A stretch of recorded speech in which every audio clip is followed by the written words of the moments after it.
Ladies and gentlemen, you are now listening to the Raw Perspective podcast.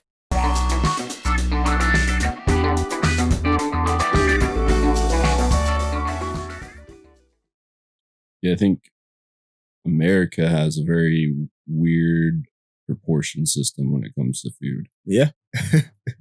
Everything's got to be really big, oversized, tons of overabundance of food. Yeah, they have huge plates, man. Yeah. Huge. It's like when you go out to a restaurant, you're usually getting 2-3 servings for everything they eat. And most everybody eats it all while they're at the restaurant. Yeah. But outside of the U.S., most of the proportions are a lot smaller. Yeah, I kind of noticed that too. Especially, like, I think the U.S. wastes, like, billions and billions of dollars on food. Well, I'm sure. Yeah, every year. And I kind of noticed that when you seen the Tiger King show on Netflix? Yeah. Yeah, they were saying that, you know, they used to go in the back of Walmart and get food, like, you know, spoiled food. Yeah, like just get them for the tigers. So basically we're feeding them for free. Yeah, and putting it on their pizza. Like, man, like that's a lot of food, you know? And that's every day. Is that, like, I guess the question I'm asking is, like, is it because it's inhumane that, you know, homeless people don't get that food? Like, that's what I'm kind of confused about. Because we waste a whole lot of food, but we don't give it to the homeless and stuff like that, or people that need it. You know what I mean? Because if I'm homeless and I don't have any food, man, like, I don't care. I'll eat anything. Yeah, I think that's a societal problem. A societal problem and a money problem. Yeah. I think, from my understanding, if a store throws it away, now they can count it as a loss. But if they give it away, that's messed up. It's not a loss. Yes. That's very messed up. It's more cost effective for a store to throw the food away than it is to give it away. Yeah, that's not right. No, it isn't. Yeah, because there's no reason why America's homeless problem should be as bad as it is. And it's not even homeless. It's if you go to areas in the country where people have lower incomes who can't afford food. I know in our area where we live, I know there's families that only get one meal a day. Wow. Really? And that's another reason why it's so important for these kids to go to school, because they're at least able to get breakfast and lunch. Yeah, but don't because I remember when I was in school, when it was a public school, my dad still had to pay for my lunch. Yeah. So are they getting it for free, or are the parents paying for it? It's almost 50% of the kids in our county gets free or reduced lunches. I think it actually is closer to 60%. Oh, okay. So there's a lot of kids that count on those meals. Yeah, because I've heard stories in the news, actually, where a parent, you know, failed to pay for their kids' lunch for like a month or so, and then they just stopped feeding the kid. I've heard of it. I haven't seen any of it personally, but I've heard in other parts of the U.S. that's happened before. Or they'll just completely embarrass the kid when it's out of the kid's control. Yeah, that's crazy, man.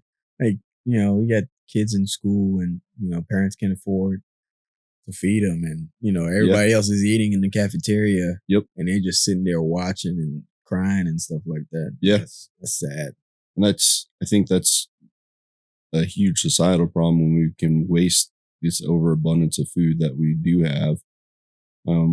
And the communities aren't going to give enough away, or stores in those communities can't give enough away to actually support.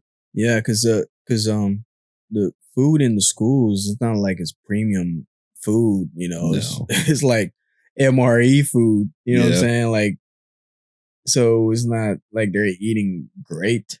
No, not as great as they could be eating. Yeah. It's still, for the most part, nutritious. Yeah. But it'll get them day by day. Yeah. Basically. The cheapest things that they could get, you know, like rice and pizza make their own pizza and stuff like those, the square pizzas. I think they stopped doing. I know for my kids when they were going to public school, pizza was only like once a week. Oh yeah, and they're trying to be health conscious now. Yeah, a lot more health conscious, way more than I thought it would be. I think a lot of that had to do with Michelle Obama and trying to restructure the food program. Oh, So the choices are healthier. The portions aren't as big, I noticed. And even with my kids, they would always come home and immediately want to eat something. So I know they weren't getting enough food at school and they want to come home and eat snacks, but they're also growing teenagers who eat kids by themselves. Kids eat a lot. Yeah, that's true. Yeah, that's another thing too, like the portion sizes in America, because you remember back in the day at McDonald's, you get like a huge cup of whatever you want. Yeah. But I think the guy who imposed the law where, restaurants had to post calories on all their items and stuff like that, and then they limit the size of cups as well. I know New York limits the size, from my understanding. Yeah, New York started it, right? Yeah, and Europe. Yeah, but it went national, where everything needed to have like the calories on them and stuff that, so people know. Yeah, I don't think people care. They just want a large Coke. That's another thing too, man. Because I've read, I don't know if it's true or not. I don't drink anything that's diet, but I heard like diet products are not as good for you as people think. No, they're not. Because anytime that you have artificial things, so in the diet, it's artificial sweetener, aspartame. That's not naturally made for the most part. So now you got something that's overprocessed, artificially made. Anytime you put anything artificially made, it's never great for your body. So it's better for you if you can just have the stuff with the real sugar. At least enjoy it, right? Yeah. But I don't know. Do you think? Because I've seen people seem to be addicted to like Diet Coke or Diet whatever. Like, yeah. You think there's something in it that's addicting? Sweeteners. That's the thing. Like, I'm sure you've accidentally bought a diet drink before, and you're like, man, like. And because you open it up, you drink it like, oh man, it's diet. Yeah. Because I've done it a few times. To me, it tastes nasty. It does. I don't like the taste. It tastes like watered down something. Yeah, and then there's like a weird aftertaste with the sweetener or whatever they're using for it. Yeah, I don't know why like people love it like that. Like it has to be addicting. We're Americans, and everything has to have sugar in it. And then sugar is one of the most addictive substances on the planet. Yeah, that's true.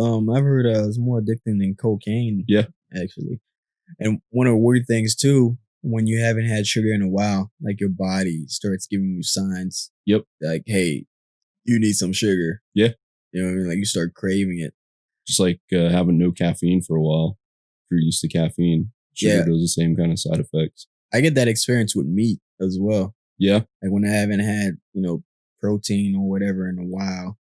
And then my body's like, you need a piece of steak. Yep. You need to go get some piece of whatever. Yeah. Yeah, it's weird, man, because your body tells you everything you need. Yeah, it does. Yeah, it just... Most people don't listen. That's a problem. Yeah, it's true, man. Like, the body's a amazing thing, man. You gotta take care of it. Yep.